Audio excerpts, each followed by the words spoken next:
Hi, I'm Arthur, back once again from my weekly Stasis Cave visit, rejuvenated and ready to start bitching and moaning about damn near anything I have a mild dislike of on a moment's notice. One of my favorite topics to complain about is shitty space marines, and there are none more shitty than that of the 666th chapter of Marines, the Grey Knights. They are just... I've been pretty consistent about talking about the Grey Knights in a negative light since I started this channel, and I think it's time for me to kind of hop back into the fray with them a little and discuss the most, recent events that have been going on with them. You know, the standard for horrors beyond our human comprehension, as well as my own. Wait, what? That implies I'm... Never mind.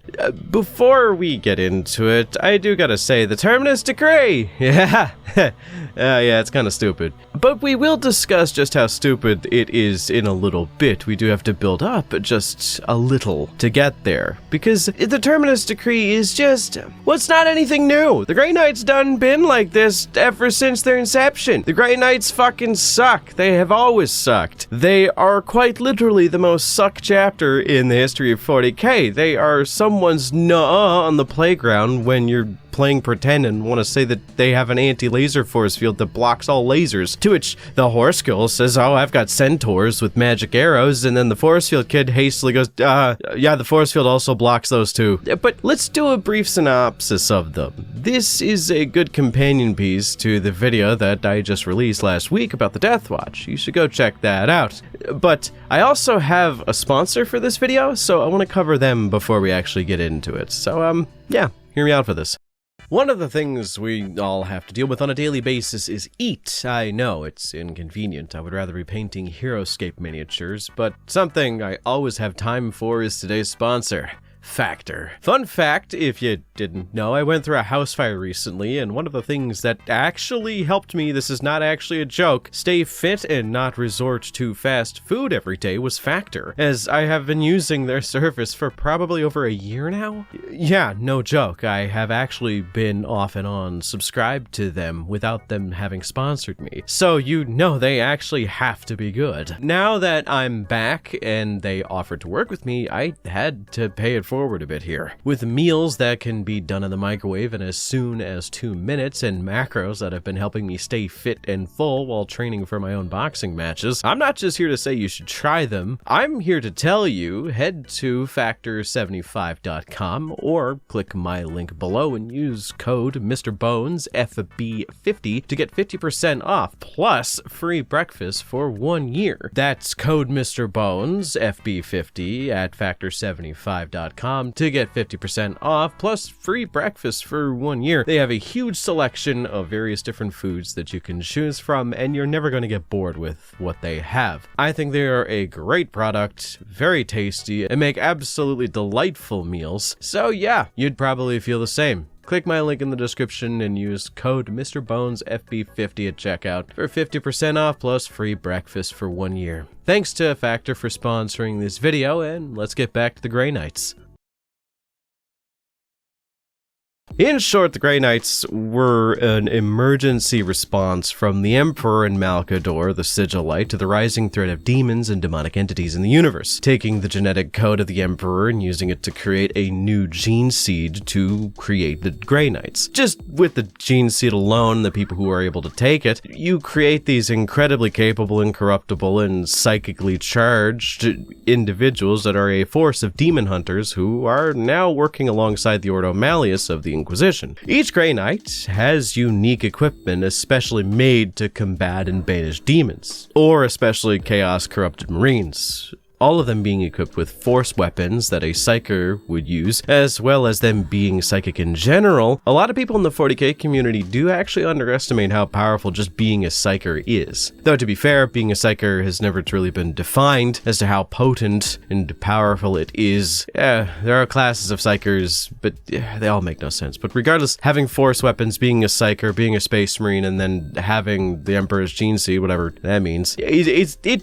helps. It makes things a lot easier for them to deal with demons. So with all that together, they were given the ultimate ability to say, "Nuh-uh, I win at any given moment." But you knew that. All I had to say was the gene seed of the Emperor, and you knew exactly what tier these guys were on. They are literally the Sonichu of the 40k universe. Calm down, I've already made that joke. It's not that big of a... I know that's a big claim. But it wouldn't be so bad if they weren't written so shittily. And I mean, like, consistently, for some reason, whenever the absolute dumbest lore comes out for 40k, it's always associated with them for some reason. So, I want to cover some of their bigger blunders here, so you can be a little hater like me. This totally has nothing to do with me once losing to a Grey Knights player hand over fist when I was playing Minotaurs versus his Grey Knights. I'm totally still not salty after 3 years when a 1v1 Kaldor Drago scorched my Asterion Malak into a pile of regretful ash. Nah, it's fine, it's fine! So anyway, the months of shame. One of the biggest public blunders in the history of the Grey Knights. This is literally the time they shit themselves in public, and instead of doing the simple thing and saying, "Oh shit, my bad, let me go change, sorry for the inconvenience," they demanded the Space Wolves clean it up and apologized for them being disgusted initially. That analogy kind of went off the rails for a second there, but you know how it goes with me sometimes. It's a wonder I can formulate normal sentences. Anyhow, regardless, the months of shame was an event that occurred after the first War for Armageddon, which was when Angron and his merry band of pot-banging imbeciles showed up to destroy the planet for, corn reasons. The Space Wolves showed up to help and had a really easy time going about it. There's actually a lot of good records that state that they worked very well with the Armageddon Steel Legion, though the greater demon spam was getting quite annoying. They were doing well enough, but this is when the Ordo Malleus showed up to aid them by deploying the Grey Knights. Yay! But once the war was over and the Armageddon Steel Legion that served alongside the Space Wolves decided it was time to ship off to other planets to help them out, they were getting gunned down by the Grey Knights out of fear that they were corrupted by Khorne, which, okay, demons, bit of a cognito hazard, but maybe discuss this with the Space Wolves first. They're known for being a bit overzealous at the best of times. Yeah, Space Wolves hold warriors in the highest regard. What this means is they immediately started to shepherd these warriors out with their own ship, and they were royally pissed off that the Inquisitor Lord in charge of this operation was treating these warriors as such. Basically, the Inquisitor Lord was so pissed off that this asshole showed up to Fenris to start harassing the Space Wolves. Never a great idea. No, that's a bold move, Cotton. Let's see how this one pans out. He ended up threatening exterminatus on Fenris and whatnot, but where were the Grey Knights in all this? Being little whipped bitches who, although possessing the gene seed of the Emperor, they really didn't have much of a sense of altruism or compassion, or realizing when an Inquisitor is making an ass of himself and the ideals of the Imperium. So they just went along with it, thinking they could make the problem go away. But they didn't account for one thing. Logan fucking Grimnar. I'm cutting a few things out here for the sake of brevity because we have a lot of idiocy to cover, but Logan Grimnar and a few of his gym bros teleported onto the Grey Knights' lead strike cruiser, killed the Grand Master that was there with them, killed a bunch of other elite guys that they had as well, then teleported back to Fenris. They would do this again later, killing the Inquisitor, who basically started this whole thing, and forced the Inquisition, the Grey Knights, to apologize, as well as reveal who the fuck they were to the Space Wolves. Because, the Grey Knights are kind of the worst kept secret type of deal. But yeah, it's just so that the Space Wolves could at least begin to understand what things were, but to the Space Wolves' credit, they just didn't care. They never really liked the Inquisition, nor did they trust them. Now, it's even worse relations-wise, and hell, the Inquisition is kind of in the same boat with the Space Wolves, with them being known for being unpredictable brutes, which, yeah, kind of were in this, but still, yeah. The Grey Knights had their reputation a little bit tarnished in the history of 40k, but in the community, yeah, I'm sorry, friends, saying I was just following orders never really did work in real life. At any point, you could have spoken up and said, no, we won't behave like animals, but unfortunately they didn't. Getting clapped by Grimnar was pretty funny, though appropriate because Logan is pretty damn powerful on the Space Marine tier list, so it makes sense, but where were your fancy schmancy psychic powers now, eh? Yeah. I know the Grey Knights would lose against the Space Wolves pretty easily just because they have a lot of anti-psyker shits, but this is one of the most tame blunders that they're well known for. I promise we are going to cover the Terminus Decree, but I have like one more thing I want to talk about. Yes, we're talking about the Sisters of Battle blood thing. I'd be remiss not to bring that up. The Blood Tide was probably one of the dumbest things to ever happen to the Grey Knights lore up until recently. You know what? I'm honestly here for it. The Months of Shame ain't got shit on the shame I've been giving to Grey Knights players for, I don't know, years now. So anything that allows me to justify it allows me to feel a little bit more confident in myself. We all know about it. If you've been playing 40k for long enough, you've heard about the Sisters of Battle blood thing for the Grey Knights. It's never made sense. And it's really unfortunate because, I don't know, I feel the Grey Knights and the Sisters of Battle are such a fun combo of sub-factions that I feel that it would be kind of fun to see them do something. But yeah, what is the blood thing? Well, basically, a mad scientist a long-ass time ago created a semi-sentient nanobot virus thing that could kill an entire planet by making anyone infected by it explode into blood. It was released, killed a whole planet, and then the Chaos Corrupted section of the Alpha Legion got a hold of it. Weird, right?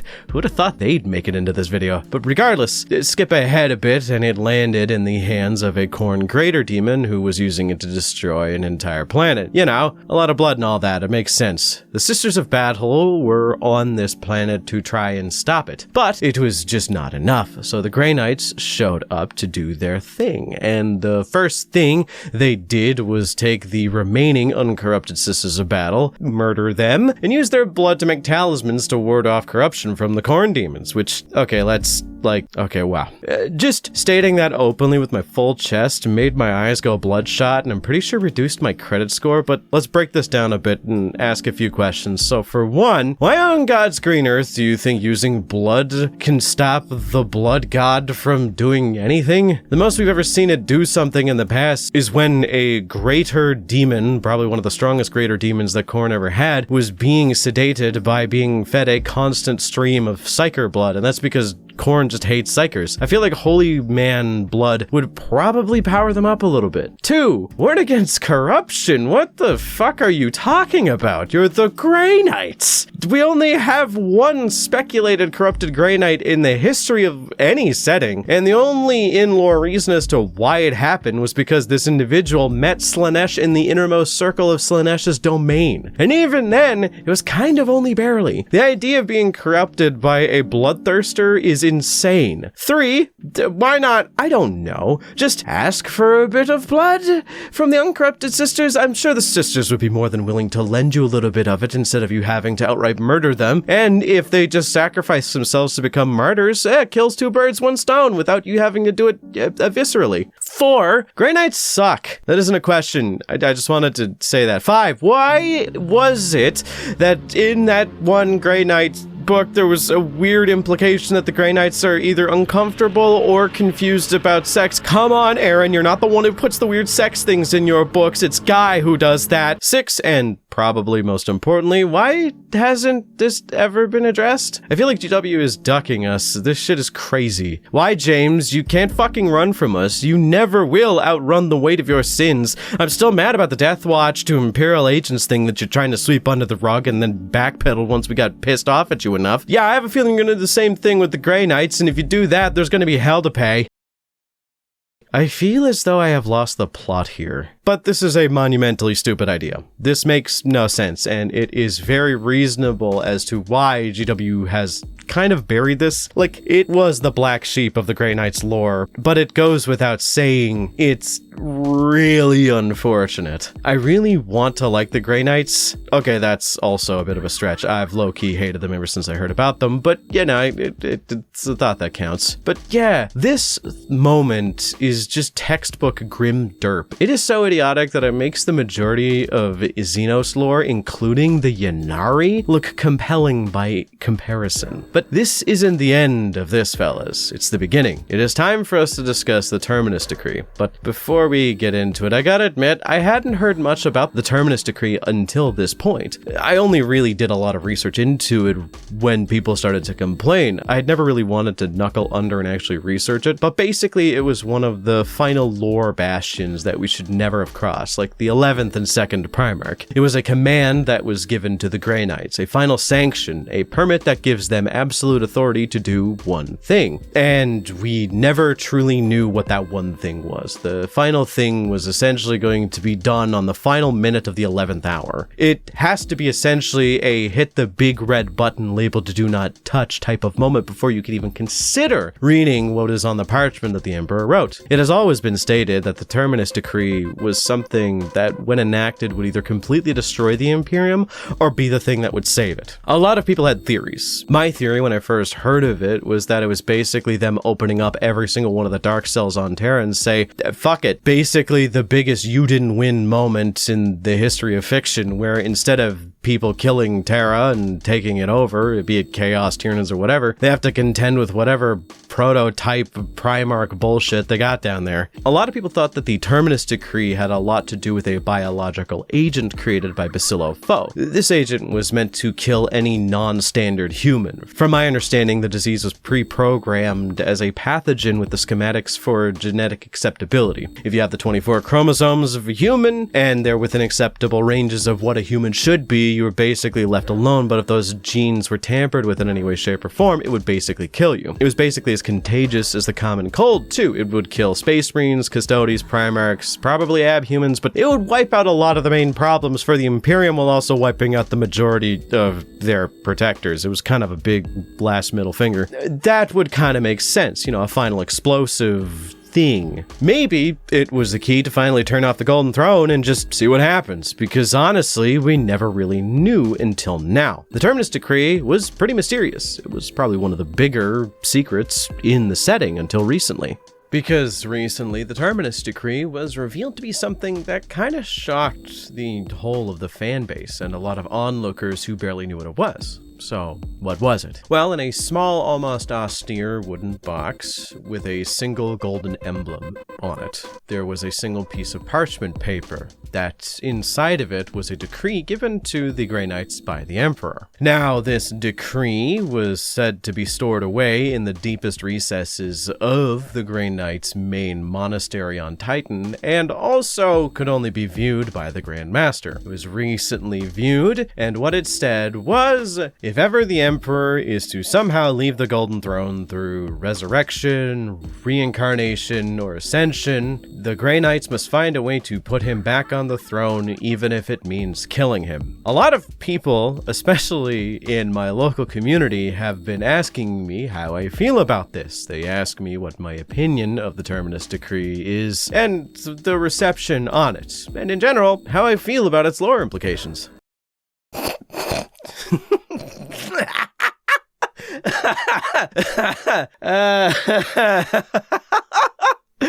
Oh man, this shit is doing my job for me at this point. I don't need to make jokes. This shit is jokes. What do I even have to say to make this any better? Literally, this stuff is so stupid, it actually feels like a parody of itself. I mean this with no level of irony. This feels like it was written by someone who didn't read any Warhammer lore up to this point. Like, I get it. It's supposed to be a bit of grim dark that even if the Emperor were to come back, the greatest chapter of demon hunters in the setting were supposed to beat him up and put him back on the throne. You know, snuffing out that last bit of hope that we would probably have. But like, let's engage with a little thought experiment here, because the paper didn't tell the Grey Knights exactly how they were supposed to do that. It just said they needed to do so. I love this thought experiment because, bro, you see the Grey Knights rolling up to see the Emperor's resurrected or reincarnated self. I like to think revived, kind of like Vultan in the fantasy setting. But yeah, they would pull up, and the custodians in the Sisters of Silence and billions of guardsmen would basically look at them stating,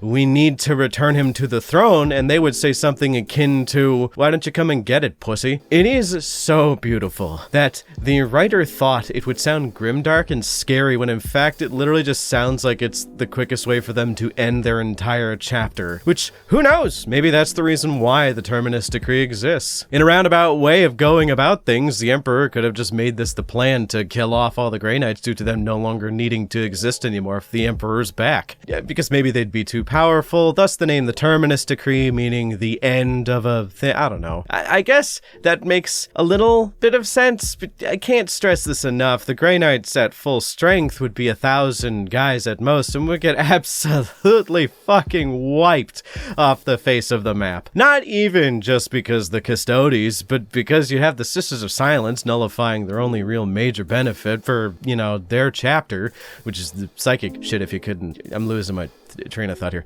I mean, you'd have a bunch of Space Marine chapters fighting alongside the Custodes too. I mean, I'm like 80% certain the Imperial Fists would have something to say about this, but it's just all stupid. It's all very, very stupid. It's such a stupid idea that even acknowledging it makes me feel like my IQ is dropping, because, I don't know, it just feels like they're adding some kind of artificial inflation to the purpose of the Grey Knights to make them seem more morally grey than they actually are. They're supposed to represent the greater good of the Imperium, but the writers of the Grey Knights have a long-ass track record of assuming that the greater good is actually just the Grey Knights constantly shooting themselves in the foot for the sake of accomplishing an unknown goal that actually just doesn't really exist.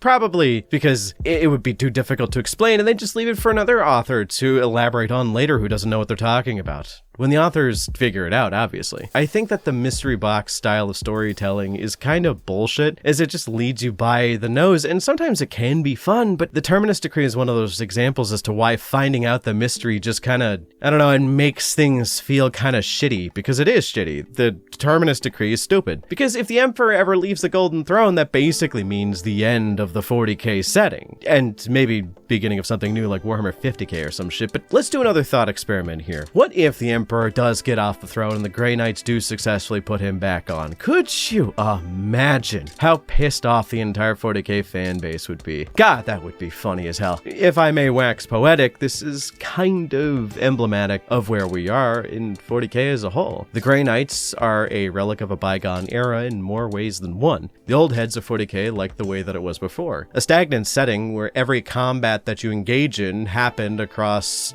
the entirety of the universe between the years of M35 to M41. They didn't like the fact that there was going to be any kind of progression. And the new heads, people who are showing up because of Space Marine 2 or because of 8th edition, like how that the story is progressing due to the Indomitus Crusade and the new additions to it, but the Grey Knights are an old faction that does not really have Primaris Marines, and they also represent the old way of thinking. This whole return the Emperor to the throne thing would be super at home in Rogue Trader era 40k. Don't lie, you know that if that was thrown in there as just sort of a throwaway line in that book, you wouldn't even bat an eye. It's just that right now it seems antiquated. It feels like they were writing for a different era. I feel 40k has a bit of an identity crisis, and this is kind of representative of it. I've been playing a lot of games recently, a lot of games that aren't related to Games Workshop, namely Heroescape. This has led me to realize that Games Workshop wants to make a game exactly like Heroescape. Stat cards, set unit sizes, and if you want to put more on the board, you put more of that unit card on the board. The basic rules, the terrain manipulation, and just like very simplistic, if it's on the card, it's a rules. But GW has for the longest time occupied this middle ground between the middle to high-end complexity in rules of 40k, of wargaming. So trying to marry the two concepts is proving to be a bit incongruous. The lore is also a part of that, as the newest versions are trying to shed skin. They're trying to meet this direction that GW wants of being more open to new players to join the game, making it more understandable. But it's very difficult for people to understand the lore when they're trying to marry these two things together. The Terminus Decree is just an example as to them trying to take the old grim dark, just say it and hope no one cares way of telling lore, and marrying it with the genuinely very well written history of 40k lore that we are dealing with right now. I feel it just doesn't work. I feel GW has to pick a lane and stick with it, but I don't know. I'm not here to say that I know better. I'm a guy, I'm an idiot, who doesn't really know much about what I'm talking about. I know that I do not like the Grey Knights and the Terminus Decree is really stupid, but you didn't need me to tell you this. I'm just here to say that the reason why the Terminus Decree is stupid is because it is an old head idea. It is something that would fit in a long, long ago story pre-2000s for 40k. but because it's brought up now, it doesn't. Am I right? Am I wrong? I don't know. Why don't you tell me? What do you think? Do you think that this would fit if it was mentioned a long time ago and then added onto? Or do you think it's just always stupid all the time? Let me know in the comments. And special thanks to my channel members for supporting me, because with your help, I am able to support myself, my editors, and plan out a whole bunch of new things. So thanks from the bottom of my heart. And thank you once again for watching. Till next time, I will not ever back down from calling the Grey Knights the Sonichu of 40k. Okay, bye!